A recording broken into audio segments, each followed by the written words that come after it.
every family fights, correct? Every family has situations where there are tussles, at least if you're normal, okay? Every family fights, but here's the important thing. There's a huge difference from fighting with someone to fighting for someone.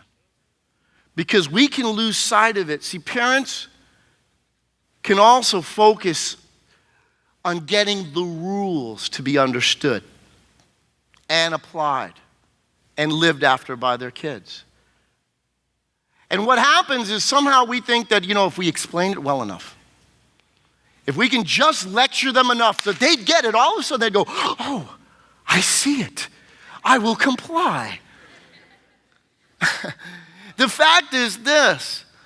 Here's something important in the strategy. When Moses said, listen, get this right. God is one, but this next phrase that he uses is critical to understand because why? Here's the difference. Fighting with versus fighting for. When you fight with somebody, your goal is to win. When you fight for somebody, your goal is for them to win. You see, when you fight with somebody, walls are built. When you fight for somebody, walls come down. When you fight with somebody, the relationship is jeopardized. But when you fight for somebody, the relationship is the priority. And what ends up happening is this. Often parents are better skilled at winning the argument than winning the heart. And we're all about attempting that they need to get a hold of this. And listen, Moses spent 40 years with the children of Israel. And no matter how much he explained the law, what he did, this is a brilliant realization.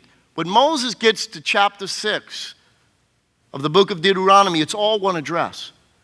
In chapters 1 through 5, he detailed all that the people of Israel had already been through, which was a record, was a history of their constant disobedience, their absolute inconsistency, their immaturity, and their inability to follow God's will and God's ways. And Moses realized now, transitionally, more important than anything, it wasn't for them to understand the rules and comply with them alone. Because why? You know what makes the difference between a dead religion and a living faith? It's one idea. It's one concept. It's one force more powerful than them all. You know what that is? It's love. Moses says to the people, this one statement he's about to make, the only time in the old, but it became the focus of the entire nation. In fact, Jesus would quote this phrase and ultimately build his kingdom upon it. He said, love the Lord your God with all of your heart, with all of your soul, and with all of your strength. Moses understood the importance of tying obedience with love.